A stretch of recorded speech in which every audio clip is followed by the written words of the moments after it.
for the racist appeal of the past. So, we've grown to the extent that we feel that we don't call the white man the devil anymore, and he don't call us nigger anymore. Elijah Muhammad died in 1975, his religion eventually led by Louis Farrakhan. Yet it was not Elijah Muhammad, but his disciple Malcolm X, from whom the public heard most during the early 60s. The tragic story of Malcolm X includes a bitter split with spiritual leader Elijah Muhammad, then the firebombing of Malcolm's home in Harlem, and claims of a frame-up from one of his convicted killers. It was Malcolm who gave the Nation of Islam notoriety. He was born in Lansing and for a time lived on this block here in Inkster. Malcolm changed his last name to X because he refused to recognize the name given his family by white slave masters. Malcolm X never pulled punches on any subject, on Islam. And the principles of the religion of Islam is what has cleaned us up, what has reformed us, what has rehabilitated us. On the military. Sooner or later, their patience and their confidence and their allegiance towards you is going to wear thin. On Elijah Muhammad. Him running around here calling Mr. Muhammad a hate teacher, he would look upon Mr. Muhammad as an alarm clock that's doing him a favor, waking him up. The FBI responded by developing what amounted to a dirt sheet on Malcolm X. The government said Malcolm tried to enlist in the Japanese Army during World War II in order to stop any draft effort. The Army in 1943 classified him 4F after saying he had a psychopathic personality and claimed that he was involved in sexual perversion. And while living in Inkster in 1953, the FBI listed him as a communist. Malcolm spent years as a spokesman for Elijah Muhammad. But during a trip to Mecca in Arabia, Malcolm learned Islam is not just for blacks. Later in 1964, he bitterly called Elijah Muhammad immoral and quit the Nation of Islam. There has been a great deal of apprehension at my being out of the black Muslim movement on the part of the black Muslims themselves. But 1 year after he left, someone threw a Molotov cocktail through the front window of his home in New York. It was at night, and a shaken Malcolm X claimed the bombing was ordered by Elijah Muhammad. He said it was only a matter of time before he'd be killed. 8 days after the firebombing, Malcolm X was making a speech at the Audubon Ballroom here in the center of Harlem in New York. He was especially nervous just before his appearance. When he stood before the crowd, a commotion erupted in the back. Then, gunfire. Malcolm X had been shot dead. FBI intelligence then picked up reports that war was being declared between Malcolm X supporters and the Nation of Islam. And the FBI tracked rumors of alleged plans to perform a hit on Elijah Muhammad, even though Muhammad had denied any connection to the murder. We had not, as I said, never resorted to no such thing as violence. Way I see it, Malcolm is the victim of his own preaching. 3 men were arrested and convicted for the assassination. Thomas Hayer eventually admitted his guilt. The other 2 were followers of Elijah Muhammad. Norman Butler claimed to be innocent. So did another accused Muslim named Thomas Johnson. 22 years after the assassination, Thomas Johnson is still in prison here at Sing Sing Penitentiary in New York. Johnson no longer is in the Nation of Islam. He's an Orthodox Muslim now with a new name, Khalil Islam. Even today, he insists he had nothing to do with the murder. Khalil Islam has had a lot of time to think about what happened in 1965. He claims a conspiracy by persons unknown. They put the shotgun in my hand and made me the #1 murderer. They paid witnesses. Yeah. They paid 4 witnesses to point me out in the trial. And I never saw these people before in my life. For a time, convicted killer Thomas Hayer was a cellmate with Khalil. You know the first time I met him? When I went to get indicted.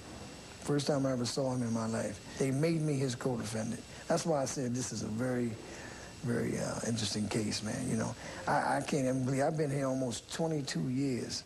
As for Elijah Muhammad's campaign against whites, time and Orthodox Islamic teaching have changed the mind of Khalil Islam. When he said the white man was the devil, you know, I didn't question it. It wasn't until after I was incarcerated and I started studying and going to school and I became wiser and I realized, man, that it was a total myth. It's strange. A lot of people don't seem to understand when I say I'm not bitter. What happened seemed to be a blessing in disguise. I became much more aware. The tragic murder of Malcolm X isn't the only instance of violence involving American Muslims. Last January, an Orthodox professor named Ismail al-Faruqi was murdered in Philadelphia. The alleged killer did it because he disagreed with Faruqi's interpretation of Islam. But the most notorious incident on American soil occurred in 1977.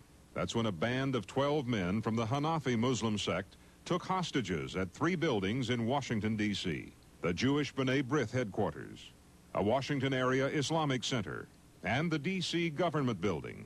One man was shot dead. More than a dozen were seriously injured. After more than 30 hours of terror, the 12 were persuaded to surrender by diplomats from the Islamic nations of Egypt, Iran, and Morocco. The leader of the group was Hamas Khalis, a former Urban League worker. He was once a top aide, but later a bitter enemy to Elijah Muhammad and the Nation of Islam. Khalis was a secret teacher to a rebellious Malcolm X. Then he converted to the Hanafi Muslim religious sect. Faith is that which is the need. If you see something has to be done, then the deed, then the action, and the sacrifice with that strong conviction. And if you don't have that, then there's nothing. Why would Khalis want to cause such turmoil in the nation's capital?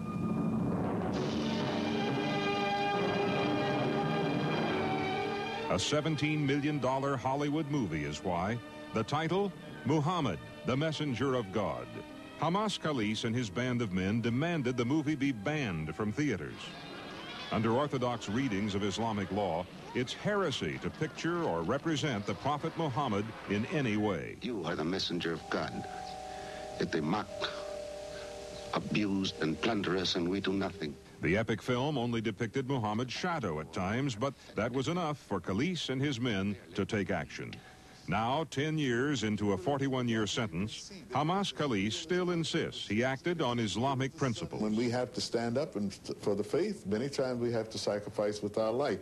It's just like that picture was, the doing of that was just like a man seeing his mother or sister raped, and you got 2 45s and you don't do nothing to stop it. That's to the real believer, because we know that this is anathema to the prophet. It would be anathema to all spiritual and holy men. There's another element to the Washington hostage ordeal. Hamas Khalis viewed Elijah Muhammad as an enemy of true Islam. In 1973, he began a letter-writing campaign to Nation of Islam members, urging them to leave the sect. Not long afterward, his entire family was brutally murdered here at what was then his home on Washington's Gold Coast. 7 died. His children, aged 9 months to 10 years, were drowned. His wife and a daughter were shot. 5 Muslims were convicted in connection with the killings. During the hostage incident, Khalis demanded the killers of his family be brought to him, but he was unsuccessful. It was predestined. It was written on the mother's womb. Allah, when he creates the child, he writes, it's written on the womb. The angels call forth and say, how long shall it be for this child? Today, 62-year-old Khalis has pinned his hopes for an early release on a former Attorney General of the United States, Ramsey Clark. I'm concerned that to an even greater extent, he's paying for America's fear of terrorism, generally indiscriminate, America's prejudice toward Arab-speaking people, its failure to understand Islam, which is the spiritual faith of 1 billion people on earth. One question remains. Does Hamas Khalis have any regrets? It's like if you would ask any soldier on the battlefield if he did the right thing. Certainly he did the right thing at that moment. I wiped out those 10 machine gun nests because they were going to kill my men and they were going to bring harm to me. I saw something bringing harm not only to my faith but to my country and polluting the people's minds, and I know that I did the right thing in my heart, and I will die on that. In recent months, federal investigators have stepped up activity targeting Islamic splinter groups. Last summer, federal agents raided the Al Rukn Sunni Muslim Mosque on the south side of Chicago. Items seized from 3 locations included 37 firearms, narcotics paraphernalia, and an M72 anti-tank weapon. The anti-tank weapon was allegedly sold to Al Rukn Mosque members by undercover FBI agents. One man was charged with trying to order another anti-tank weapon for use on an undisclosed building. The government indicted several Al Rukns late last year. One of the charges, offering terrorist services to Muammar Gaddafi.